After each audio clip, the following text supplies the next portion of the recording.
All right, we got Kevin Bracken here, director of Team Prodigy. Can you give me a little background for those Flow viewers that don't know much about Team Prodigy, kind of how it got started and where it's at right now? Sure. Yeah, Team Prodigy is it's located just outside of Dayton and Cincinnati, sort of right in between both. So it's a great area for wrestling in Southwest Ohio.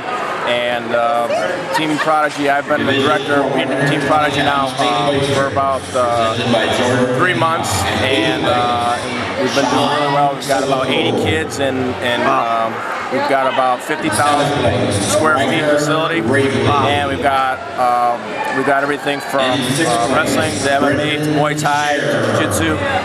Some of our coaches entail of course, I was on the 2000 Olympic team, and helped out with the 04 96 games as well. And also I'm in the coaching pool for the next Olympics. So God willing, I'll be able to manage that team and help out the Olympic team there. And also we have Tion Ware, who's a two-time national champion for Oklahoma, as well as Sam Hayeswinkle, who's a national champion as well. So we've got a great staff, and we've got about roughly 100 kids in our club, and we really have a great thing going with our volunteer coaches, Ted Gray, Steve Sams, and Steve Shy. So we've got a collection of great coaches that can really help out the kids.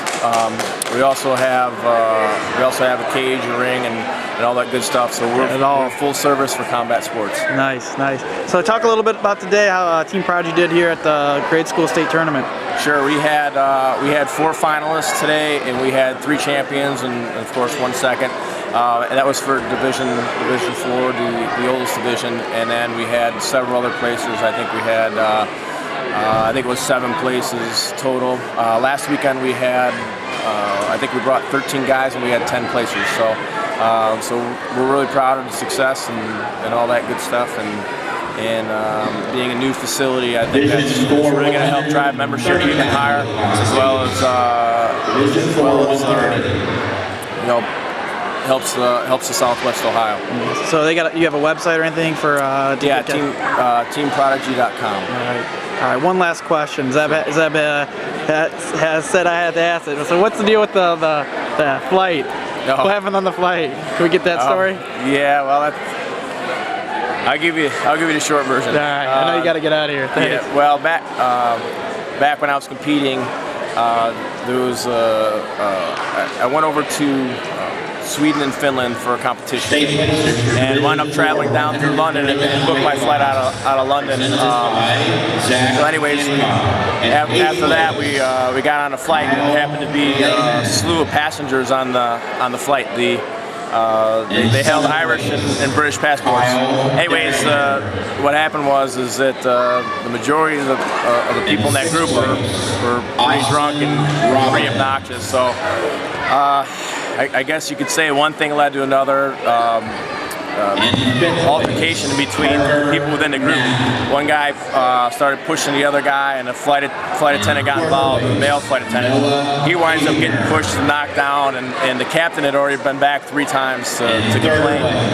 So about the noise, and they had done just an entourage of things. They had stolen alcohol from the flight attendant's push cart. One of them threw a banana and hit the female flight attendant in the back of the head with it. So it was sort of up for grabs, and this is pre-9/11. So I was sitting down with Brian Keck, who happens to be a heavyweight and extremely large. Big boy. Yeah, and so I just looked at Brian. I said, I saw one little old man and a lady just staring straight ahead, and they were scared. So the 2 guys that at this point had been bouncing each other back and forth and falling in passengers' laps, I reached up and about stuck his elbow in his ear, and the heavyweight walks up and grabs him around the head and about squeezes his head like a grape. So the captain came from Keck. No, I wouldn't want to. I would like to see that. But I wouldn't want to be on the other end of that. Yeah, with no arm. Yeah.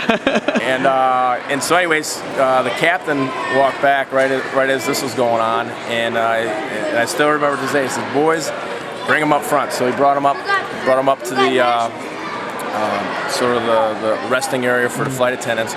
and we actually handcuffed him with the surge strips. And so we sat by him and basically guarded him for the remainder of our flight, which was 4 hours, and he had been screaming for his family for quite some time because he was drunk.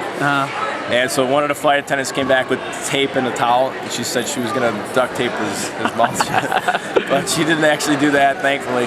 Anyways, he talked his way into having the handcuffs off because he had to use the bathroom, and I certainly wasn't going to help him in that department. So anyways, he got the handcuffs off, and about 45 minutes left from landing, he made a mad dash for the back of the plane.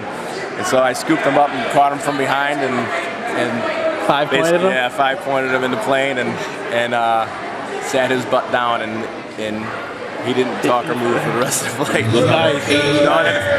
Federal agents came on board and took care of the rest, him. right? He actually got 3 months in jail for disrupting the plane. And really the benefit to the airline was that they didn't have to ground the plane, so it saved them time, a lot of money. Yeah, a lot of money with connecting flights and fuel costs. So yeah, it was in USA Today saying that we saved the plane from imminent danger and all that. It was pretty much a handful of drunk guys, and they straightened up and we took care of them. So that was about it. Nice, great story. Yeah. All right, thank you, Coach. Good luck to you and Team Prodigy. Thank you, appreciate it.